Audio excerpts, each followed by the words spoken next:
Price God. ஆண்டவர் இயேசு கிறிஸ்து நாமத்தினாலே வாழ்த்துக்கள். ஒரு வசனத்தை வாசிக்கிறேன். லூக்கா 15ஆம் அதிகாரம் வசனம் 17. அவன் புத்தி தெளிந்த பொழுது என்னை ஒரு வார்த்தையை பார்க்கிறோம். புத்தி தெளிந்த பொழுது ஹி பிகேம் நார்மல் சென்ஸ். அவனுக்கு புத்தி தெளிந்தது. இளையகுமாரன் வேலைக்காக அவன் ஒரு எஜமானத்தில் போகிறான். அவன் வேலை கொடுக்குறான். அந்த வேலை என்னவென்று சொன்னால் பன்றி மேய்க்கிற வேலை, தவிடு சாப்பிடக்கூடாது. இப்படிப்பட்ட வேலையை அவன் செய்து கொண்டிருந்த பொழுது அங்கே அவன் அதை செய்ய ஆரம்பித்து செய்து கொண்டு இருக்கிறான். அவனுக்கு பசி இருக்கிறது, சாப்பிட ஆசையாக இருக்கிறான். தன்னுடைய அப்பாவை நினச்சி பார்க்குறான், தன்னுடைய தகப்பனாரை நினச்சி பார்க்குறான்.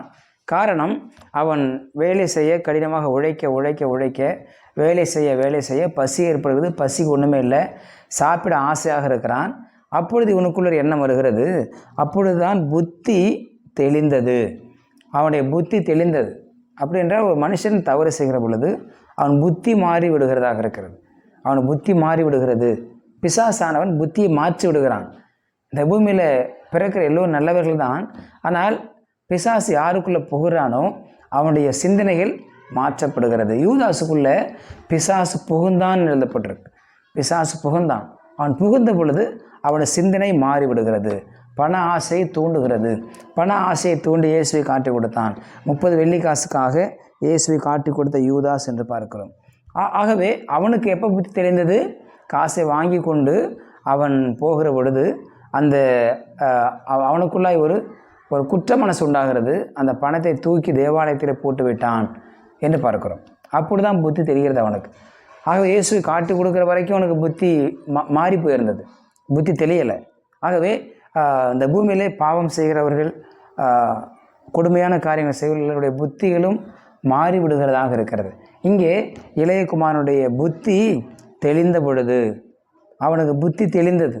அந்த புத்தி என்ன காரணம்னு சொன்னால், அந்த ஊர் எஜமானன், அந்த பண்டிகையில் வைத்து கொண்ட எஜமானன் அந்த இளையகுமாரனுக்கு ஒரு வாய்ப்பை கொடுத்தார். என்ன வாய்ப்பு?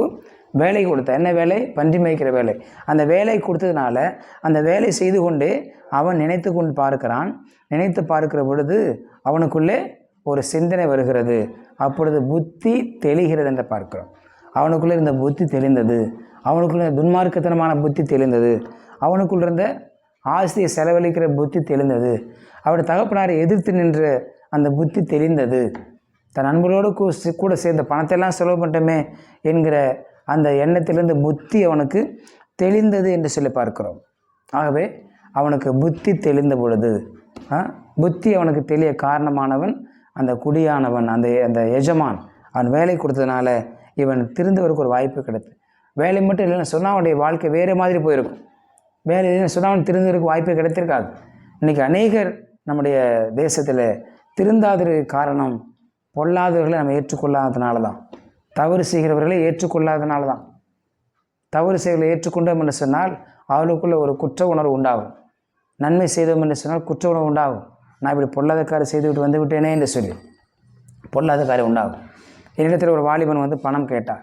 பணம் 1000 ரூபாய் கேட்டார். நான் கொடுத்தேன். கொடுத்த பிறகு அந்த பணத்தை அவர் கொண்டு போய் காலேஜ் கட்டணும் என்று சொன்னார். சொன்ன பிறகு நான் பணத்தை கொடுத்துட்டேன். காலேஜுக்கு போய் கட்ட நினச்சிட்டு இருந்தேன்.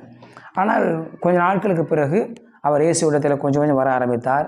அப்பொழுது அவர் என்ன சொன்னார், நான் இது போல் உங்கள்கிட்ட வாங்கிட்டு போன 1000 ரூபாயை நான் ஃபீஸ் கட்டலை, மாறாக நான் தண்ணி அடிச்சிட்டேன், என் ஃப்ரெண்ட்ஸோடு சேர்ந்து தண்ணி அடிச்சிட்டேன்னு சொன்னார். சொல்கிற பொழுது நான் அவருக்கு விரோதமாக அவரை குற்றப்படுத்தி எதுவும் பேசலை. அப்படியா அப்படின்னு சொல்லி விட்டுட்டேன். அதன் பிறகு அவர் யோசிக்க ஆரம்பித்தார். நான் தவறு என்று சொல்லி யோசிக்க ஆரம்பித்தார். என்னை பார்க்கும் போதெல்லாம் அதை சொல்லுவார், நான் இவ்வளோ தப்பு செஞ்சு நீங்கள் அதை என்கிட்ட கேட்கவே இல்லையே என்று சொல்லி. காரணம், நான் அவரை குற்றப்படுத்தி அவர்கிட்ட சண்டை போடலை, மாறாக அவர் திருந்துவதற்கு ஒரு வாய்ப்பை கொடுத்தேன்.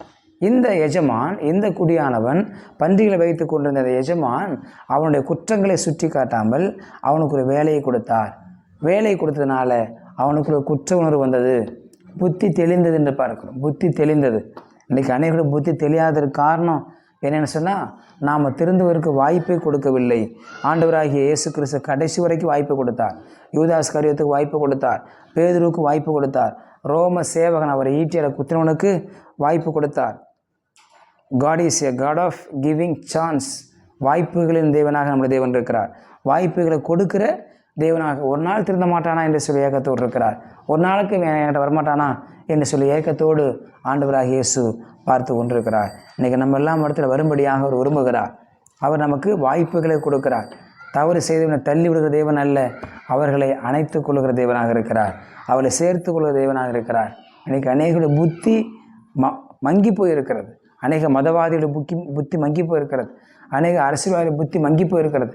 ஆகவே தான் இயேசுவை எதிர்க்கிறார்கள், வேதத்தை எதிர்க்கிறார்கள், கிறிஸ்துவத்தை எதிர்க்கிறார்கள். காரணம் என்ன? புத்தி மங்கி போயிருக்கிறது. நாம் ஜெபிக்க வேண்டும், அவருடைய புத்தி தெளிய வேண்டும் என்று சொல்லி ஜெபிக்க வேண்டும். ஆண்டவரே, தேசத்தில் அரசியல்வாதிகள்